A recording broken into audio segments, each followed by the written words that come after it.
मैं अपना छोटा सा अनुभव आपके सामने रखता हूँ। बात 1998 की है, जब मैं प्राथमिक शिक्षा वर्ग जो कहलगांव में लगा था कर रहा था। उसमें भी 27 दिसंबर की बात, सुबह सुबह पूरन बाबू स्वयंसेवकों की बैठक ले रहे थे। प्रेरणा के कथन दे रहे थे। उन्होंने 27 दिसंबर को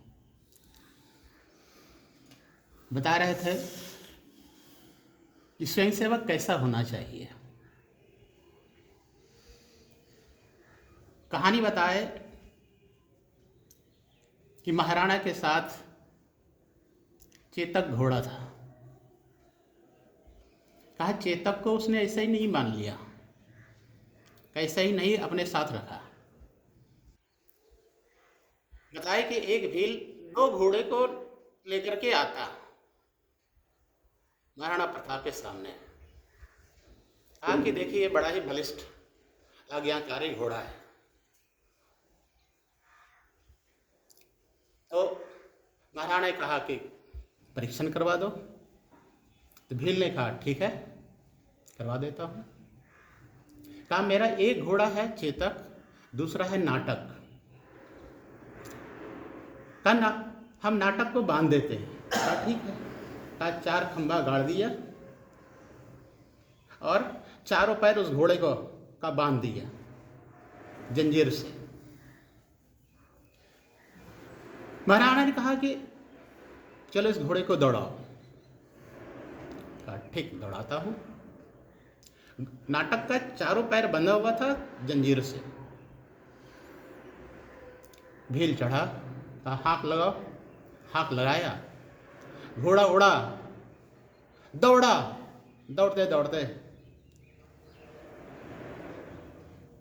2 चक्कर 3 चक्कर लगाया, अंतिम में गिर गया, घोड़ा मर गया। हुआ क्या? जिस बंधन से उसको बांधा गया था घोड़े को, घोड़े का चारों नाखून, उसका जो पैर वाला हिस्सा, नीचे वाला हिस्सा था, वो वहीं रह गया। लेकिन घोड़ा बाकी हिस्से, कटे हुए हिस्से के साथ, खुर के साथ दौड़ता रहा। पूरा मैदान लथपथ हो गया।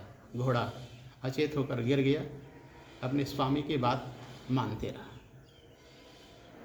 महाराणा बड़ा खुश हुआ।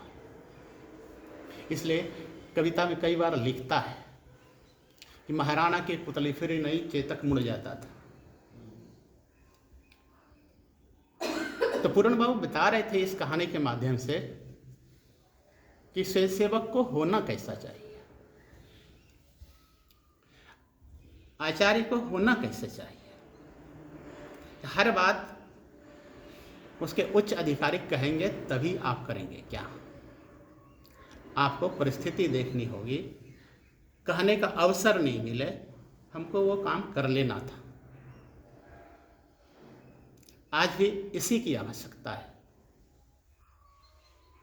कि कुछ कहे नहीं, आपको लगता है ये कहने वाले हैं, उसके पहले आप समझ जाए तब तो अच्छी बात है।